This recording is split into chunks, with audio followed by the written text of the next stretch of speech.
I met Matthew in 2006 after moving to a new apartment with my then younger daughters. They're now 22, 20, and soon to be 19 next month. He always tried to get my attention, but I always shot him down. But one day, I was at a neighbor's house, and she called and asked Matthew if he was coming over to play cards, and he did. I got ready to take my daughters home, and he asked if he could walk me home. I said yes, and he asked if he could come back with some movies. I said sure. He came back, but you could probably say the movies were watching us, because we stayed up all night talking until the sun came up. Matthew left and went home.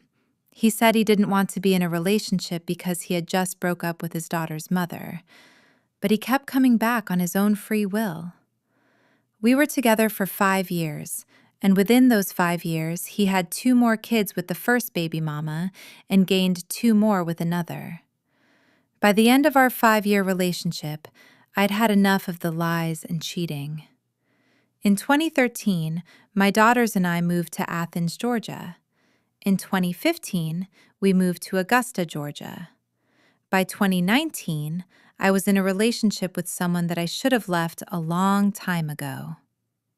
My oldest daughter and I got hit by a car while trying to cross the street in that same year. Flash forward to 2020, and for some strange reason, I thought about Matthew. I had thought about him in the past, but never this much. In May 2020, we reconnected, and it was like we never left one another alone. Everything was good. Then in September 2020, we fell out. I'm talking about no contact, unfriending one another on social media, no texting, FaceTiming, nothing. I came across Joshua's site while looking for ways to get Matthew back. I read the introduction, and halfway through, I was convinced this was what I needed. I reached out and applied the love spell. Joshua replied back and said that he would accept my case. The love spell was cast.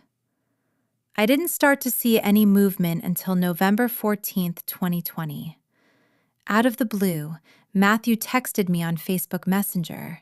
I couldn't believe it. I waited 4 days before I responded back.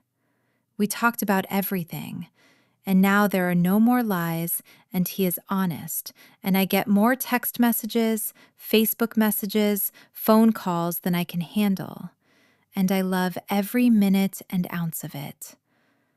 It's almost like we were destined to be together. They say if you love someone to let them go. If they come back, you were meant to be. 5 years together, 7.5 years apart.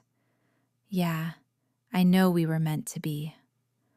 Matthew told me when we first reconnected last year that he told someone if he ever got me back, he would marry me. In the midst of our union, his best friend got shot and killed in November 2020.